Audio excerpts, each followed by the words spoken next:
हाय प्रिय बच्चों, नमस्कार। सब खुशी है? ओके, आज हमको दिशा पाठ भाग के बाकी भाग देखे। पिछले कक्षा में हमने क्या क्या बताया था, याद है ना? तीनों ताल में सैर करते थे। तीनों व्यक्तियों कौन कौन थे? मोहन राकेश, उसका दोस्त अविनाश और मल्ला। मल्ला कौन थे? मल्ला अब्दुल जब्बार, अല്ലേ? तीनों शहर में यात्रा करते थे, उसके बारे में कहते हैं।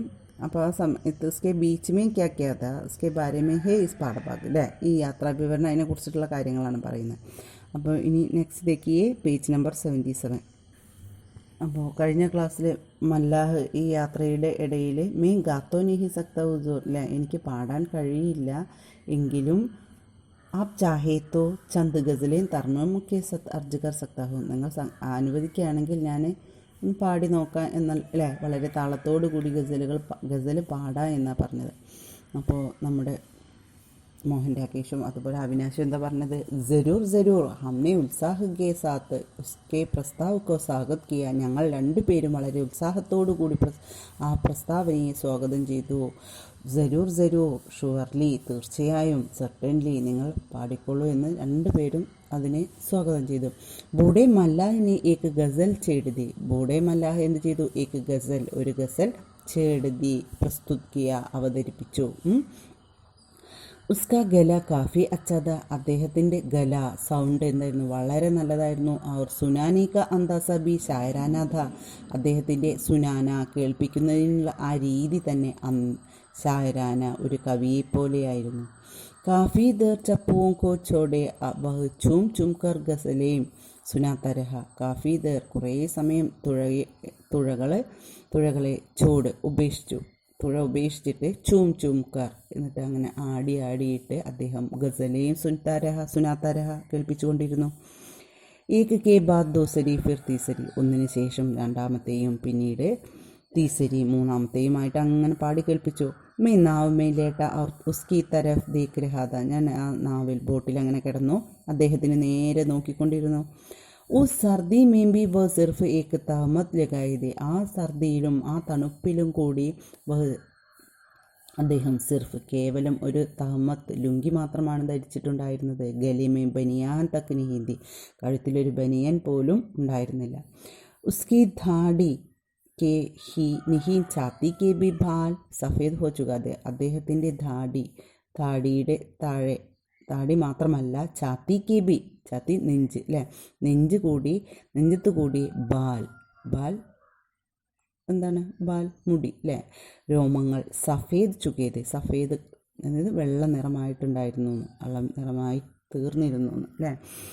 ജബ് വ ചപ്പു ചലാനെ ലഗ്താത, എപ്പോഴാണ് അദ്ദേഹം തുഴയെടുത്ത് ചലിപ്പിക്കാൻ തുടങ്ങിയത്? അപ്പോൾ ഉസ്കി മാംസപേശിയെ ഇസ്തരഹിൽത്തി, അദ്ദേഹത്തിൻ്റെ മാംസപേശികളൊക്കെ ഈ വിധത്തിൽ ഇളകാൻ തുടങ്ങിയിരുന്നു. ജൈസേ ഉന്മേം ഫൗലാദ് ബരാഹോ, ഉന്മേം അതായത് തുഴകളിൽ ഇരുമ്പ് അടങ്ങിയിരിക്കുന്നു എന്ന് തോന്നുന്ന വിധം അദ്ദേഹത്തിൻ്റെ മാംസപേശികളൊക്കെ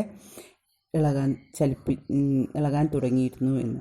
തുഴ തുടങ്ങുമ്പോൾ തന്നെ അദ്ദേഹത്തിൻ്റെ മാംസപേശികൾ ചലിച്ചിരുന്നത് ഇതുപോലെയായിരുന്നു. അതായത് കണ്ടാൽ തന്നെ അറിയാം തുഴയിൽ എന്താണ്, തുഴയിൽ ആ ലോഹം അടങ്ങിയിരിക്കുന്നു എന്ന് നമുക്ക് മനസ്സിലാവും. ആ ഒരു വിധത്തിലായിരുന്നു അദ്ദേഹത്തിൻ്റെ മാംസപേശികൾ ഇളകിയിരുന്നത് എന്നാണ് പറയുന്നത്. देखिए നെക്സ്റ്റ്, തീസരി ഗസൽ സുനാക്കർ ബ ഖാമോഷ് ഹോ ഗയ, മൂന്നാമത്തെ ഗസൽ കേൾപ്പിച്ചപ്പോൾ അദ്ദേഹം ഖാമോഷ് ഹോ ഗയ, നിശബ്ദനായി. ഉസ്കെ ഖാമോഷ് ഹോ ജാനെ സെ സാരാ വാതാവരൻ ബദൽ ഗയ, അദ്ദേഹം നിശബ്ദനായതോടുകൂടി സാരാ വാതാവരൻ, അവിടുത്തെ അന്തരീക്ഷം മുഴുവൻ ബദൽ ഗയ, മാറിപ്പോയി. രാത്ത് സർദി ഔർ നാവ് ഹിൽന ഇൻ സബ്ക അനുഭവ് പെഹലെ നിഹി ഹോ രഹാദ, രാത്രി അതുപോലെ സർദി, അവിടുത്തെ തണുപ്പും, നാവ് ഹിൽന ആ ബോട്ടിൻ്റെ ഇളക്കവും എല്ലാം സബ്ക പെഹല നിഹി ഹോ രഹാദ, ആ അനുഭവം പെഹല നിഹി ഹോ രഹാദ, അത് അവർക്ക് ആദ്യം അനുഭവപ്പെട്ടിരുന്നില്ല. അബ് ഹോനയിലേക്ക് ഇപ്പം അനുഭവപ്പെടാൻ തുടങ്ങി. ചീൽക്ക വിസ്താർ ബി, ആ ചീലിൻ്റെ വിസ്താരം കൂടി, ആ തടാകത്തിൻ്റെ വിസ്താരം കൂടി. ജൈസ ഇത്തനീ ദീർഘയെ, ഇത്രയും സമയം സിമറ്റ് ചുരുങ്ങിപ്പോയതായിരുന്നു. അബുഗുൽ ഹോഗയ, ഇപ്പോൾ തുറന്നു, അതായത് ഇപ്പോൾ വലുതായ പോലെ അവർക്ക് അനുഭവപ്പെട്ടു. അതായത് ആ രാത്രി മുഴുവൻ അദ്ദേഹത്തിൻ്റെ ഗസലുകൾ കേൾക്കായിരുന്നു, അല്ലേ? അതോടുകൂടി അവർക്ക് എന്തായിരുന്നു, വളരെ നിശബ്ദതയായിരുന്നു. പിന്നെ ആ ഗസലുകൾ നിർത്തിയതോടു കൂടിയാണ് ആ വാതാവരണം പോലും അവർക്ക് മാറിയതായി അനുഭവപ്പെട്ടത്. അപ്പോഴാണ് അവർ രാത്രിയുടെ തണുപ്പും അതുപോലെ നാവിൻ്റെ ഇളക്കവും എല്ലാം അവർക്ക് അനുഭവപ്പെടാൻ തുടങ്ങി. അതുപോലെ ആ ചീല് അത്രയും വിസ്താരമുള്ളതായിരുന്നു എന്നത് പോലും ആ ഗസലുകൾ നിർത്തിയപ്പോൾ ആണ് അവർക്ക് അനുഭവപ്പെടാൻ തുടങ്ങിയത്.